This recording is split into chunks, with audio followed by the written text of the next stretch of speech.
Hello everyone and welcome back to another episode of Overcoming Graduation with Brian Drury, a show where I work to teach you everything I wished I had known about life to help you graduate to the next level in your own.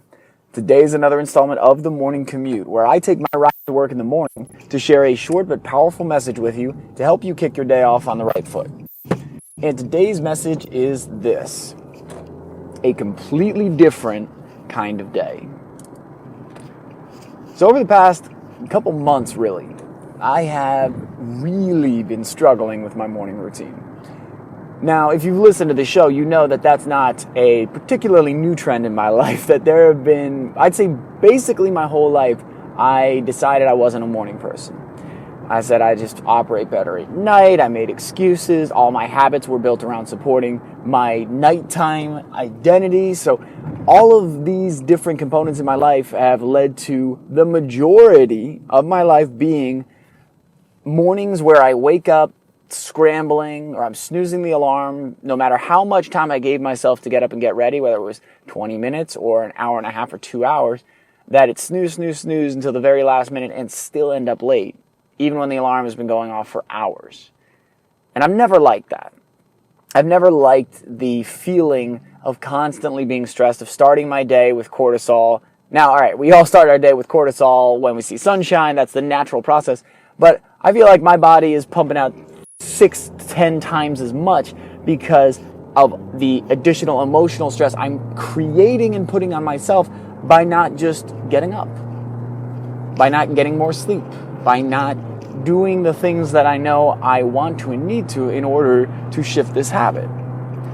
And so the interesting thing is, when we reach that moment where we decide we want to change and we're actually going to do something about it, that's a really powerful moment. And a lot of people want to know where that inception point was with any high performer. What was it that made that, what was that one day, what was that one moment when you finally just said, I'm done with this, I've had it? And sometimes it is a dramatic story. Sometimes it was this crazy car accident that somebody went through, and because of that, they had a new value for life and they stopped fighting with their spouse and they did this and this. Sometimes it was, you know what? I saw something traumatic happen. I lost someone important in my life. I feel disconnected. The depression has gotten so serious. For me, with my health, there was an inflection point where I walked up 2 flights of stairs and was out of breath. And I was like, what the fuck happened? I'm like, this has got to stop. This has got to change. Where I was sitting there on a work trip with a good friend of mine who was my coworker, and I was sitting at the desk, and the bigger jeans I'd already bought and the bigger belt I'd already bought were reaching capacity. So I was sitting there, I couldn't button the jeans without it being uncomfortable and pressing into my stomach, and I was on the last notch of the belt, and that was the only thing keeping my pants up, keeping from me dropping my drawers in front of everybody. Not my drawers, but my pants, you know what I'm saying. So sometimes there are dramatic or memorable inflection points. Other times, it's just small decisions. It's just, you know what? No, today I'm going to do it. And it's a quiet thing. It's not yelled from the mountaintop. It's a moment where you say, you know what? I'm tired of eating shitty and feeling shitty. I'm going to have a green smoothie. And then you do that over and over and over. And that's the other thing. All of these big changes, they may have had a big inflection point. They may have had a big moment, but it took the consistent action to prove yourself wrong and right. Prove yourself wrong that you are this way, and prove yourself right that you can be a different way. And the interesting thing with habit change and habit reform, I mean, it's one of the biggest components of what I do with my life, is I believe there's so much power in habits. There's so much potential in understanding how we form habits, why we form habits, how do we change habits we don't like, how do we let go. Like, I think it's one of the most integral pieces of our life. That's why I spend so much time studying and energy and investment. And when I see the potential in it, that's great. When I see the application, the successful usage of the principles, that's phenomenal. Then, when I see the successful understanding, implementation, and consistent application of new ideas and concepts to create a new result in one's life, that's nirvana. That's the top of the pyramid for me. And the thing is, it's when I do it in my own life, when I can help others do it, that's one of my favorite things in the world, because so much of our lives, everything we do is defined by this identity we create of who we are, of what we are like, of what type of person we are, of what we're capable of. We're constantly defining who we are and then creating and stepping into habits that affirm that for us. Now, I know we've all been there where we're like, you know what, no, I'm a morning person now, yes, and we change nothing. We expect different results. We don't change our mindset. We don't change our sleep patterns, our diet, our exercise, our stretching, any of that. And then we're like, well, fuck, no, I guess I really am not a morning person, because look, like I said it, I affirmed it, I put it out into the universe, and nothing happened. It's like, guys, come on. When we're being honest and real with ourselves, we know exactly what we're doing. But a lot of times we want to hide behind ignorance and pretend like we're unaware. And, oh, I saw it in The Secret that if you just believe it, it'll manifest. Belief is a big piece. But also, the belief supported by conscious action. Now that is a recipe for unbelievable change and unbelievable accomplishment and unbelievable connection. Because on the other side of the habits that you don't want in your life is the life that you want. And it's not about getting to a point and getting to a certain number on the scale, or I wake up at 6 a.m. every day and now that's going to fix everything in my life. That's not it at all. What it is I'm going to do what I say I'm going to do more for me. Because it goes to something so much deeper, is that when your subconscious sees you constantly saying, I'm going to, and then not, that starts to become the paradigm. That becomes the story you tell yourself. So you say, I'm going to start working out. And your brain goes, well, yeah, I know we say that all the time, but we never actually do it, or we do it like once and then we stop, so it probably won't happen. I'm going to start having those difficult conversations in my relationships, and I'm going to start cutting unhealthy relationships out of my life. Oh, well, yeah, we've said that before. We just kind of bitch to our friends about it, and, we never actually do it. So, yeah, we're not going to do that. Like, your unconscious is always there. It's always listening. And the important thing to realize is we can change the conversation and we can change the perception of our subconscious, which that, even as I said, I'm like, wow, that sounds like real inception stuff. But the reality is, you need to interrupt the pattern for your subconscious to pay attention, but you need to also be consistent in the pattern change in order for the subconscious to accept a new belief. And some beliefs are so deeply ingrained, it takes a lot longer. It's as if you imagine a person who's let you down over and over and over again. Someone who every time they say they're going to be there, they're not. Every time they say they're going to make time, they don't. Every time they say they're going to call, they don't. And then one day they say, listen, I'm going to start calling.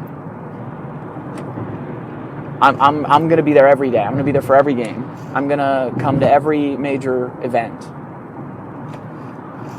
A part of you feels good. A part of you goes, yay. Another part of you goes, don't get your hopes up, champ. You know what's happened last time. Another part of you goes, people don't really change. I wouldn't get my hopes up here. That's what we do to ourselves. That's what I have done to myself for years, decades in my life of I'm not a morning person, or I'm not this, or oh, I'm going to change, and then I don't. And I want this change to be permanent. Does that mean every day of my life I'm getting up, ass crack of dawn and just fucking crushing it? No, and that's also not what I want. I just want to start keeping my promises to myself more, and I know this is an area where I have not kept my promises to myself. And when I start to, like I am right now, life looks completely different, because all of a sudden the identity that I have assumed for years is challenged, crushed, washed away. And I'm like, well, shit, where else in my life am I holding myself back or telling myself I can't because of who I quote unquote am? And then what's to stop me from changing that too? If I don't like that, if I don't want that, this isn't about what other people want for your life. This isn't about what other people are putting on you. This isn't about what society tells you is important. It's like, if you want to wake up every morning and juggle, and that's why you want to get up in the morning because juggling makes you happy, that's a great reason for you, even though people in society be like, well, what's the point of that? I think neuro experts would be like, well, that's a brilliant idea because it stimulates your reflexes, you're using eye-hand coordination, it activates the mind and the body.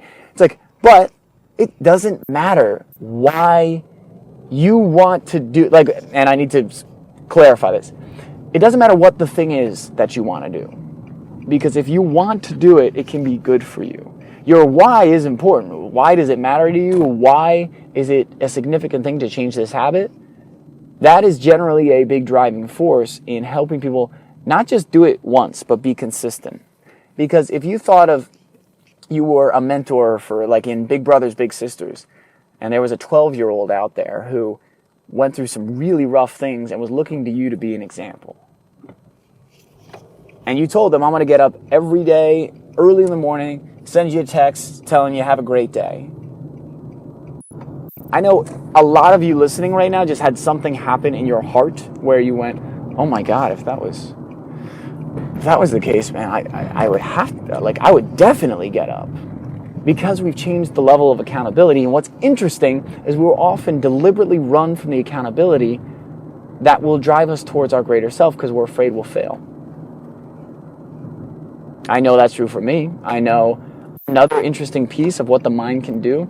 I say, Brian, if you get up and start having really productive mornings and maybe working on your business or working on your health and you create more time and space to do more of these things, what if people start expecting more from you? Ooh, and there's more responsibility. Oh, I don't know. Like, that sounds like that's out of our comfort zone. That's out of our bubble. What if you're like speaking more? What if you're coaching more and people want all these things? And what if at some point you mess up and you can't do it and you're not perfect? You know what? Just don't even do it. Just hit the snooze button. Just stay where we're at. I know we don't like this, but this is safer than unknown of who we could be when we stop hiding behind our excuses. Kind of crazy when we investigate what our mind does for us and what it does against us out of good intention. That out of good intention, out of trying to protect, in the same way many parents try to protect, and they are in many ways holding back their child from having experiences, from living life. We do that to ourselves. It's pretty crazy, but we do it, and it's so common.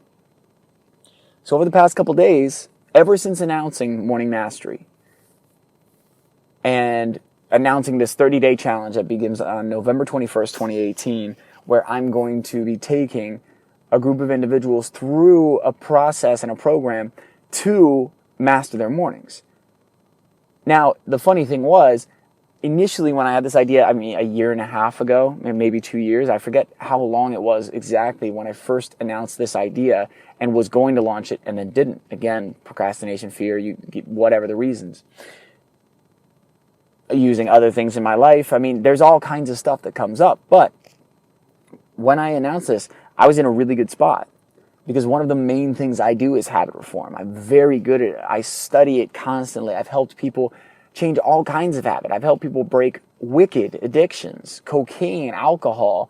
I've helped people through all kinds of different challenges in their life. I've helped people become morning people. I've helped them get into healthy routines. I've helped them break a dependency on a food or a drink.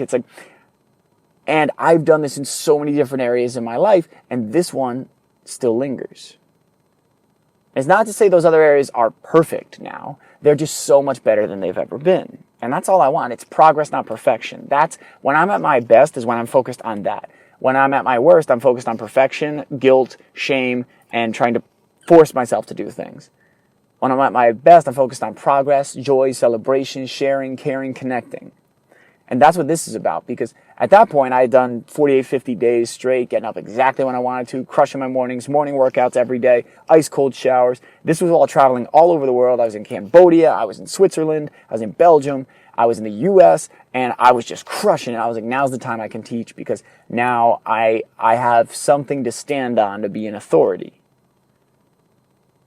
But at this point, that was my reason for procrastinating. I'm like, well, Brian, your morning routine has sucked for months out here. Ever since you moved out to California, you've been inconsistent. You've been kind of all over the place. You've had a couple good runs here and there, but who would really want to listen?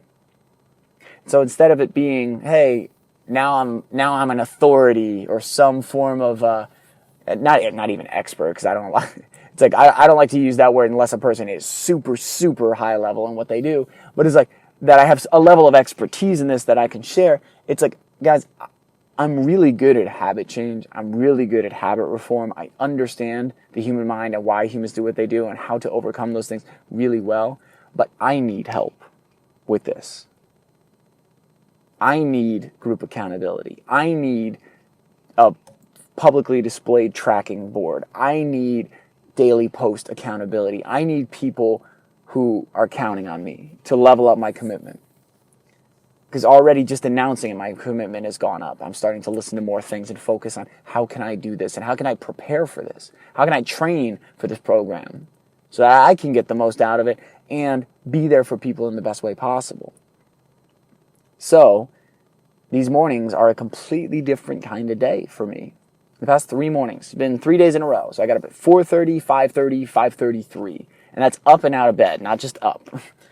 And I've worked on my business. I have eaten healthy breakfast. I've exercised. I've done ice cold showers.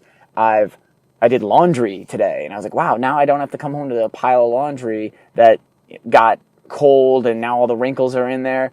And I'm like, this is great. I did some dishes that I had left out the night before. And I was like, I don't want to leave these for my roommate or have these in the sink all day. Little things, but huge things for me because it represents me stepping into a greater version of myself.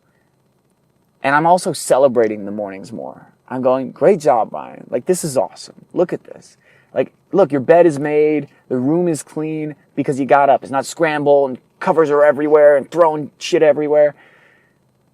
I feel better, even though I'm still tired. Like, don't get me wrong. I'm like, whoa, God, wow. It's like, all right, I didn't sleep enough, or I'm still having certain sleep-related challenges.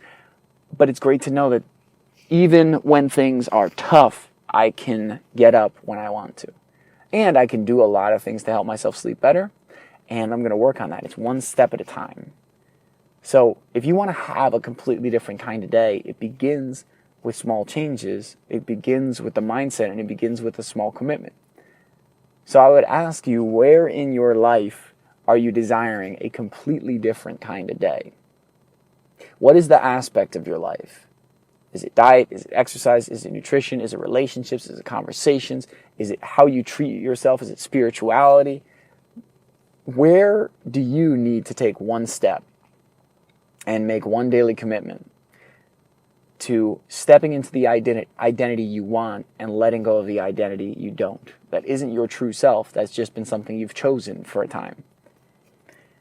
And if, for you, that is your sleep and your morning routines as well, I would love for you to join in on the Morning Mastery 30-day challenge starting November 21st, 2018. If you go to overcominggraduation.com, the first icon that pops up is the Morning Mastery Challenge. You can click the button there or go to overcominggraduation.com/morning mastery to sign up for the challenge. It is only open to the first 100 people that sign up. So if you want to be a part of this, we're going to have group accountability. There's going to be publicly shared tracking, publicly shared goal settings. We're going to have a private Facebook group where we support and guide and grow each other, and we're there for each other.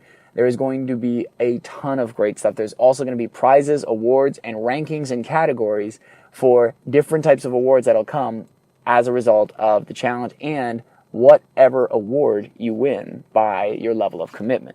So it's going to be a fantastic challenge. I'm really excited to get this out to people and to you and to do this with you because I need this right now. So guys, I want to thank you all for listening today. If you haven't already, be sure to subscribe to the podcast on iTunes or on Stitcher or Google Play. I keep getting excited about that because I recently added it to Google Play. If this episode was of value to you, share it out with your friends and following. Share it, tag me on an Instagram post, screenshot your podcast player with the app and the podcast art. Share it out. Share your favorite lesson. These things help these messages get to more people. Maybe someone else needs morning mastery right now. Maybe they're the ones that need to see this. It might not be for you. But if there's something that you got a value from this, then there's something that another person, a friend, a family member, a relative, a loved one, a romantic partner could get from this. So that would be a huge honor for me, and it would also help me get this message out to more people. So it would be a huge, huge help. So thank you to everyone who has done that, and thank you guys for listening, being here, sharing, liking. If you are really moved and want to go leave a review, that also is hugely helpful to go on iTunes, leave a review, share what your thoughts are. And if you want to reach out to me directly, either talk about the show, recommend interview guests, give feedback, ask a question that you'd like me to answer on an upcoming episode, or reach out to me for speaking engagements, any other gigs, events, you can contact me at brian@overcominggraduation.com. That's brian@overcominggraduation.com. I love you guys. I'm already having a completely different kind of day in the best way possible, and I'm going to continue that, and we're all on this journey together. So I love you all. Be good. Be safe. I'll be talking to you again real soon.